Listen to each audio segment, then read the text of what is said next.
The BBC has been accused of holding UK publishers to ransom over television footage of the coronation of King Charles this weekend. The six-figure sum payment demand for coronation footage could lead to Americans getting better access to coverage of the ceremony than those who pay the license fee in the UK, it is being claimed.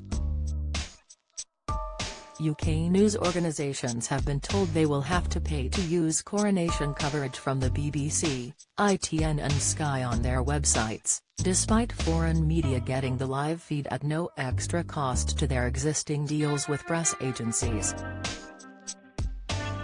As the BBC is the only broadcaster filming inside Westminster Abbey, this could seriously restrict access to the footage of the historic ceremony itself. Live coverage of the late Queen's funeral was shared with news websites free of charge, because the event was deemed to be of historical importance, and the same arrangement had been expected for the coronation. But the broadcasters, who are pooling their footage of the coronation procession and the service, want publishers to pay a six-figure sum between them to access their images.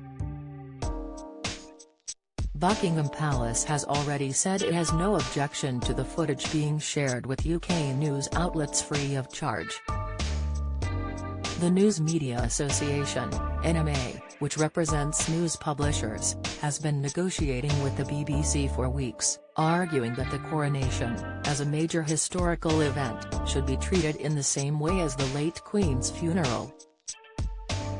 The Daily Telegraph, whose website is one of those affected by the payment demand, says the monopoly on coverage of the service means the BBC is effectively holding UK publishers to ransom. Talks between the NMA and the broadcasters yesterday, Thursday, May 4, broke up without agreement.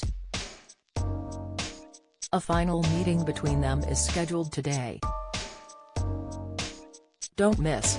Hugh Edwards admits he's terrified ahead of daunting coronation.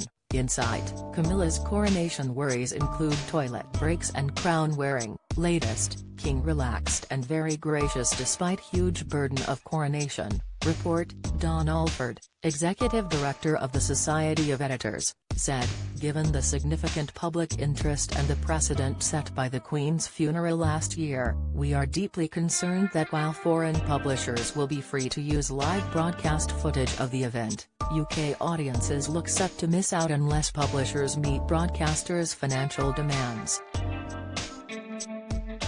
Given that the BBC is funded by the licence payer, it is wrong that UK news audiences will be the ones set to lose out on free access via their chosen platform. We urge the broadcasters to reconsider. The BBC said, the UK broadcasters who are covering this complex and historic event have asked for a fair and reasonable financial contribution from any third parties wishing to access the live coverage for their own use.